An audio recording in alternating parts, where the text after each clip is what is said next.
If you repeated the first 7 months of this year for the next 5 months, would you be proud of where you finish? Let that sink in. Because whether you like it or not, this is what's going to happen for the rest of the year unless something changes. Now, welcome back. This is the Upgrade Podcast. Today, we're talking about how to finish your 2026 strong. I'm your host, Blake O'Sullivan, and if you see me click over here, it's just my notes from my laptop to keep me updated where I am in the podcast. So what I want to start off with is a quote from William Penn. If time is what we want most, then why do we use it the worst? And I think this is a really interesting question because you hear a lot of billionaires and you hear a lot of people that are older and they say what they want is youth, what they want is time. Being young is so valuable. It's something that money cannot buy. Yet, especially people around my age, when we look at screen time, screen use, it is so bad and it's wasting away our lives. I'm sure you've seen those graphs with all those like dots saying how long our lifespan's going to be. And then it says how much free time we have estimated. And if you spend 8 hours a day on your phone, I'm pretty sure that whole thing, if not most of it, is filled up. William said, time is what we use most, but what we use the worst. And I feel a lot of us with social media scrolling, doom scrolling, waste a lot of that time. 2026 is already halfway gone. It's more than that. It's a month over that. Have you regretted anything? Have you used your time wisely? Are you happy with how this year has gone? I bet a lot of you realize when June hit that you're like, oh crap, we're already halfway through this year. Where has this year gone? Well, we're already a month into that. We're already a month past that. That felt like the other day. That felt like the other week. June started and it's already July. And if you're hearing this even later, have a think, because in no time Christmas is going to arrive. And it feels like no time from the last Christmas. If you think back to the start of this year, are you proud of what you've achieved so far? Obviously, you had big goals, big ambitions for what you wanted this year. Have you achieved what you wanted to achieve? Are you on track with what you wanted to be by the end of this year? Or have you wasted your time? Because the scary thing isn't that time moves fast. It's that ordinary days don't feel important until the days are gone. Think about that. Can you remember a random Tuesday in February? I'm guessing not, even though that was quite a few months ago. Did you make the most of that time? Each random day is still a day. Because if you can't remember a random Tuesday in February, that's how people lose track of time. 1 week may not feel important, but accumulation of those weeks and days where you do nothing adds up over years and keeps you in the same spot you were. And that's why it's important in this podcast that I want to be able to open up your mind and make you realize that we can finish 2026 strong. Maybe we can't achieve something that people plan to do in 5 years realistically, but the goal is to get you back on track so we can start 2027 where we wanted to end 2026, or at least on track and have some momentum going and not waste every day. Because your future is hidden in your calendar. Show me your calendar and I'll show you your future. Because people say you can either have a plan each day out, and if you don't plan each day out, you're still planning to fail. Think about how much likely you are to do things when you have goals, when you planned out your day, where you time blocked things, compared to days where you had nothing planned and you're just going with the flow with the day. It's very easy to get hijacked by dopamine and by the easy option. I believe it's important to have 3 goals for the day at least. What matters more than goals is to have a schedule. As I said in the first podcast, sure, goals are good, but systems are important, and that's the same thing with our daily schedule. Goals for the day are important, but without a schedule on how we're going to complete those goals, goals don't mean anything. Tell me what you pay attention to, and I'll tell you who you are, from a quote from Jose Origato. Probably completely mispronounced that. I apologize, but I want you to understand And I want to give you a challenge to open up your calendar. And if there's nothing there, you've already failed. But look at what you've planned in your calendar, and does it align with your dream life? Because you may as well fake it until you make it, as a lot of people say. And sure, this year has gone very fast. We're 7 months into this year. We've got less than that left in the year. We've got 5 months left, but I want you to understand 5 months is a long time. That is roughly about 150 days. That can be 150 workouts. It can be 1,500 pages if you read 10 minutes a day. 150 if you just read a minute a day. It could be hundreds of healthy meals. It can be hundreds of focused work sessions. People say it's only 5 months, but if you look at it as you've got 150 opportunities, it changes the way your mindset towards each and every single day. So an ordinary random Tuesday isn't just a nothing day. It turns into an opportunity. It all adds up to where you want to be. And imagine in 150 days, 150 deliberate days of hard work, workouts, exercise, fitness, reading, healthy meals, work sessions that are focused. In 150 deliberate days, where could you be? How could you end up? Because that's your 5 months. In that 150 days or whatever is left, even if it's 100, there's still 100 opportunities. Don't wait till Monday. That's one less opportunity you're giving yourself. As a Chinese proverb said, the best time to plant a tree was 20 years ago. The second best time is now. And if you think about that, don't wait till Monday. Don't wait till next Monday. Don't wait till after your vacation or next year. Because life doesn't change on a Monday, but it changes on an ordinary Thursday. It changes on those random days where you just go stuff it and work hard. I know a lot of people have said like a podcast are oversaturated, and I would like to ask people, why do they believe that I'm doing a podcast? That people might say, oh, for the money, for the fame, whatever. First of all, you don't really get fame from doing this. I don't know the exact number, but it's probably like about 4 million podcasts going on in the world. And if you look at the most popular, if you ask a random person on the street, they probably don't know that person's name. So obviously I'm not doing it for that. Why I'm doing this podcast, I'm happy to share it out to 2 people, 1 person that sees this. Personally, for me, why I'm doing this is it improves my speaking communication skills. That was my goal for this year, was to be a better communicator and better speaker. Something I can do in my free time for a bit of fun is doing this. Being able to revise what I'm learning and being able to spread that to the world. And be able to spread that to maybe that 1 person that's watching this. And that's what makes me happy. I didn't wait until I had better camera, a better mic, a better logo or whatever. I started on that regular Thursday. I think I posted this on a Tuesday. I didn't wait till Monday. I just did it.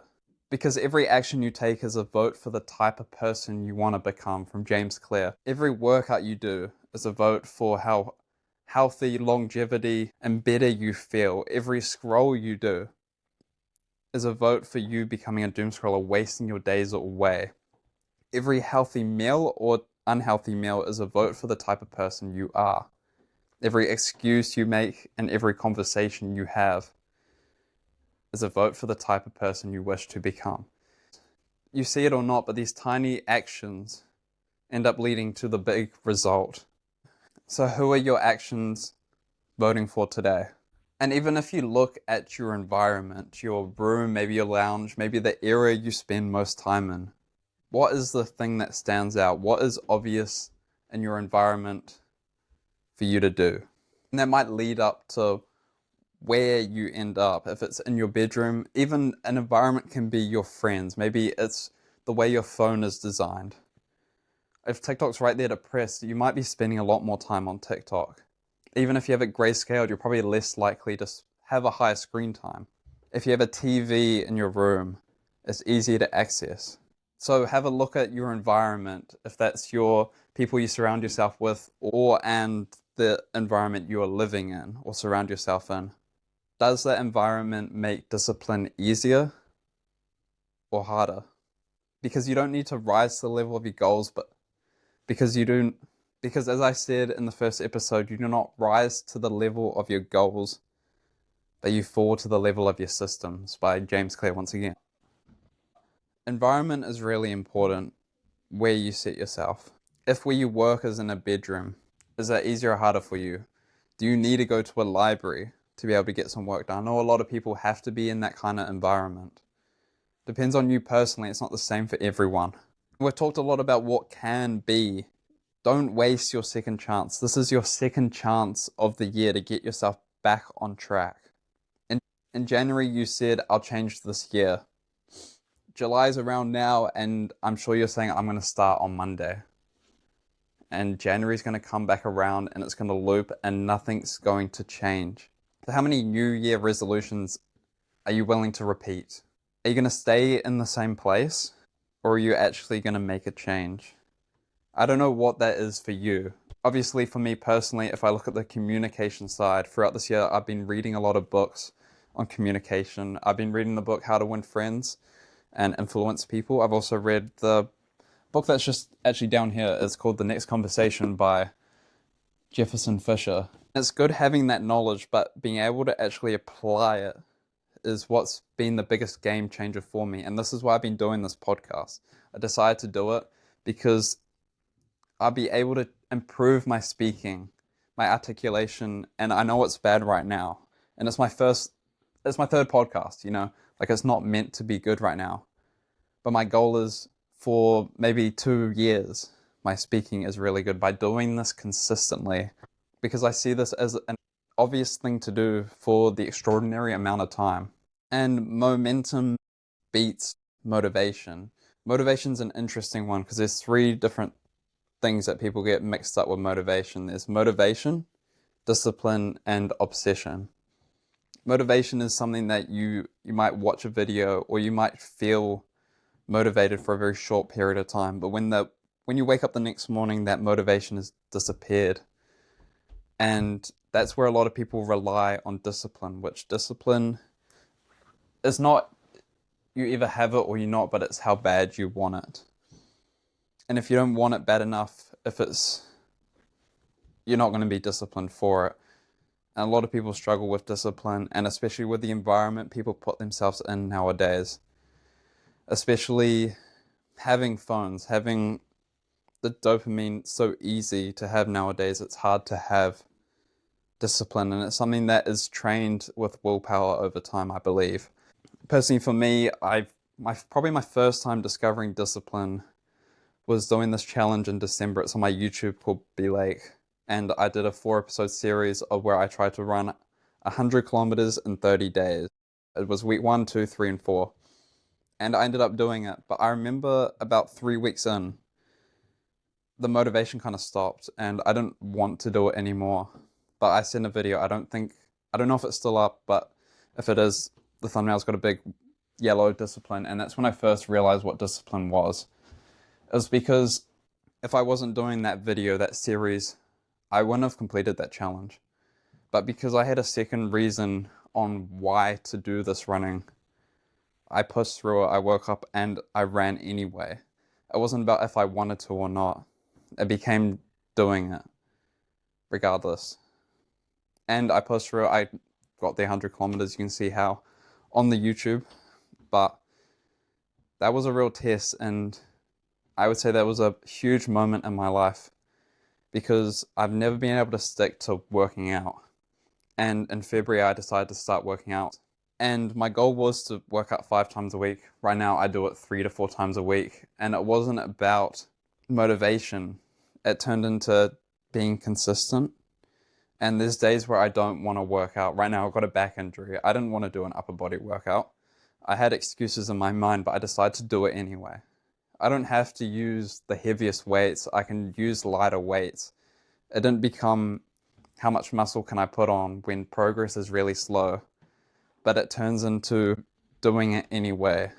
And it becomes something that stays in your mind when you just consistently do it and not give up. Another thing I love to remember is if you don't do it, say you don't do it one day, you don't do a task or whatever, say a workout, you miss a workout. It is so important that second day to not miss the workout. You don't miss 2 workouts in a row, because if you do, it's a new habit of missing workouts and you've lost your momentum. So momentum is extremely important, and obviously obsession is a whole nother thing. Obsession is a beast. If you can get obsessed over something that's positive, that is like the most incredible thing in life. Maybe you might have those late nights and you're just obsessed over it and you just want to work on it constantly, whatever it is. Keep going. Don't stop because of whatever. Obsession is a rare thing and not many get to experience it. I know I haven't experienced obsession to the fullest, and I would love to. If you ever get to a situation in life where you're obsessed over something, just stay obsessed. That's all I would say. But with momentum, it's important to remember that nobody feels motivated every single day. The professionals in the world show up anyway, because actions create motivation, not the other way around. You don't feel motivated to do something, but once you're doing the run, that is what the motivation is. Putting on your shoes when you don't feel like putting on your shoes. Reading that book when you didn't want to read that first word, but you've read it anyway. That's what motivation is. From Stephen King. Amateurs sit and wait for inspiration. The rest of us just get up and go to work. And I think that's basically resonates with what I say. A lot of people wait for the motivation to come. They wait for them to be excited for the event where the professionals, the people that get it done, live the dream life that you want to live, are the people that just get up and do it anyway, regardless on how they feel. I know a lot of times, even with the smallest thing with reading, I really don't feel like reading. I'm in the middle of scrolling, I'm watching a video, whatever. I don't feel like reading. I'm in that like stuck mode, I guess. And once I pick up the book and just read one word, one sentence, one page, I feel like glued to it and I don't want to stop reading. I could read 50 pages in one. And that's just such an important thing to realize is, obviously it said a lot in the Atomic Habits book, where those small actions just lead to big results. Tying up your shoelace, just putting your shoes on. No one wants to go for a 5-kilometer run and be like, hell yeah, I want to go for a run. You're only going to feel that motivation once, twice a month. But if you break it down into, I've just got to put on my shoes. Once you put on your shoes, you may as well go for a run. If you just walk up the road, you may as well go for a walk. You know, you've done the hard part. A lot of people say the heaviest weight at the gym is the front door, because that is the hardest place to do. Once you're in the gym, you may as well just work out, you know? If you can get over that motivation hurdle, the life you want to live does exist. For every single person, the life you dream of exists. Because there's someone your age, there's someone that may be even younger than you, less experienced than you, and is living your dream life. Someone that has less money than you, didn't have the equipment or whatever to start. Them just doing it anyway. They're living your dream life. Someone with fewer advantages in life, they're living your dream life.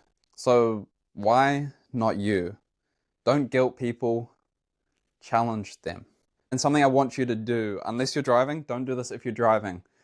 But if you're just sitting down or whatever, get in a spot where you can close your eyes. Now your eyes are closed. Imagine it's New Year's Eve. Nothing's changed. You have the same habits, same excuses. You have the same life. Now imagine New Year's Eve again, but instead you trained, you read, you slept better, you started that business, you started posting those videos, you applied for that job, you did that action and you are healthier. Now open your eyes. Which version earned your respect? As I think we all know, version 2 has gained your respect. Version 2 is the person you want to be at the end of 2026. And if we just follow what we're talking about and personalize it to you, you can live that life. And there's a couple more things I want to talk about. But if you want this kind of stuff personalized to you, I do coaching myself. It's in my website. You can find on my social medias, I do one-on-one coaching. I know this kind of stuff, and if you want this stuff applied to you, make sure you apply. I do a free call. Anyway, let's get back to the podcast. I want to add in a new segment, which I talked about last episode, and we're going to be calling it the Upgrade 5. It's where we're going to have 5 questions that paid members on my Substack have asked on the comment section of my latest article. So a question, it can be about anything, be health related, personalized, anything you want to ask and you want me to answer on this podcast, I'll answer it here. What's one belief that you've changed your mind on in the last 5 years and why? In the last 5 years, that's a lot for me. Obviously, I'm 20, so that was 15. Actually, that was during COVID. But one belief I've changed in the last 5 years is that I always thought I was stuck in a shell. Like, I always struggled with communication. I always struggled to be social. And I especially think, even just if I look back last year to this year, I've gotten so much better at communication, being social. Even through this year, I think that's been the biggest belief I've changed, that I don't have to be unsocial, I can. And I think that's also come with the challenge of me putting myself out there on Instagram and TikTok. I feel like that's quite a vulnerable thing, especially talking personal stuff sometimes. It just puts yourself out there more. Yeah, next question. If you lost everything except your knowledge, how would you rebuild your life from scratch? I mean, to be fair, personally for me, I don't have a lot going. Like, I feel like all I have is the knowledge. I haven't got like that big $1 million business I got to start from scratch, but just have my knowledge. Like, I don't have that. So if I had to rebuild my life from scratch, I would definitely put myself out there more on social media, do the TikTok, do the Instagram, and not care what people think. Because I think my biggest thing I've realized, especially when I did TikTok quite young, a very cringy way, obviously, I regret it in some parts, but also I'm happy it happened in the sense of I put myself out there, and the worst that happens is people laugh, but like no one cares at the end of the day. Like, they don't think about you 24/7. The person who thinks about you the most is yourself. So who cares? That's what I would say. And just putting yourself out there, that's what I'm doing with this podcast. Like, no one cares at the end of the day. I probably also write books. Been finding that really fun at the moment. Just need to find more free time to be able to do that. What's one habit that gives you the highest return for the time you invest in it? The first thing that came to my mind was working out.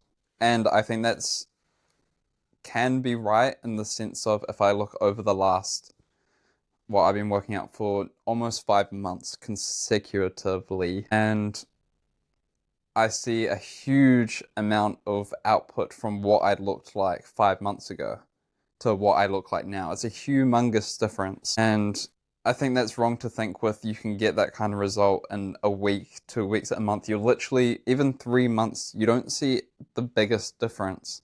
But it's when you go like 6 months, a year, 2 years, 3 years, that's where you see a huge difference. And I only put in 45 minutes 3-4 times a week working out. I feel like the percentage that takes on a week maybe feels like a lot if you're doing 3 to 4 days, but it's 45 minutes.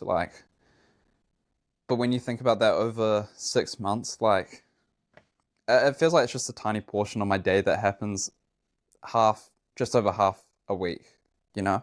So I feel like that's been probably the biggest return if I think what's happened recently in my life. Obviously, I haven't got much output from it, but I feel like if I promoted it better, I think writing a book was a huge one. But that's just because I read a book in a very small amount of time. But I was spending over 70 hours in that week writing that book.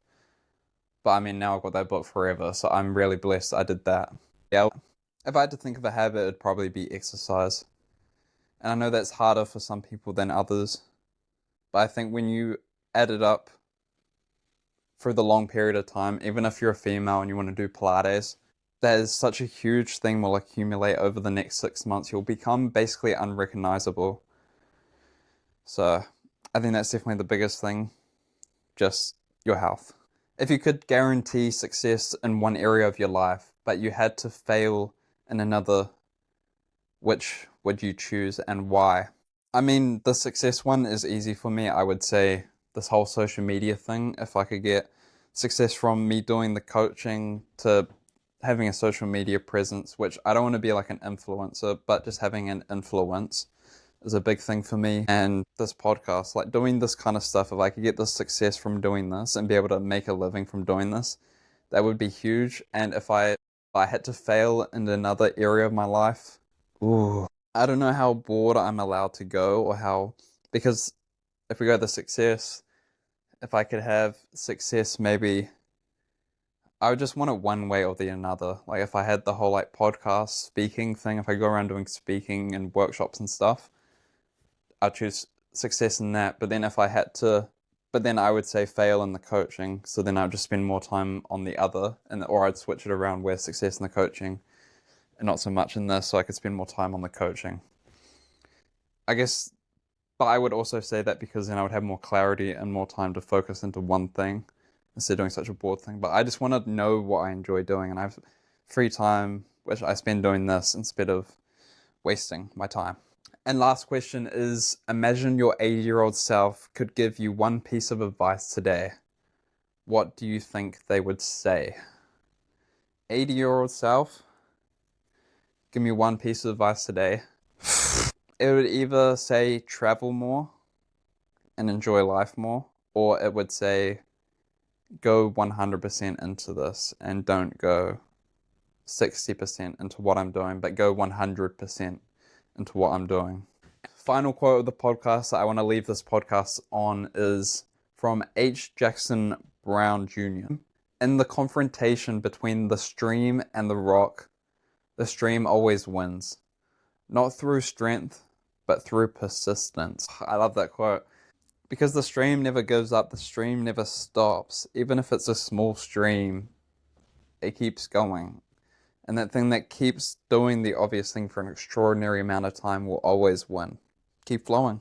So make that right decision today, not Monday. Make that right decision today, because that can completely change the next 5 months. Subscribe, follow, check out the Substack, check out my TikTok, Instagram, the coaching that I do, check out my book. It's called 4 Weeks to Sleep Mastery. It's a great book. The first chapter of it is free on my website, so you can read and see if you enjoy my writing, and if you want to read more, it's on Amazon. I'll see you next week. I appreciate you all. Episode 4 is already planned out. It's going to be a good one. I might film it today. I have a bit of a sore throat, so I'll see, but it'll be posted in the next 3 or 4 days. I appreciate you all.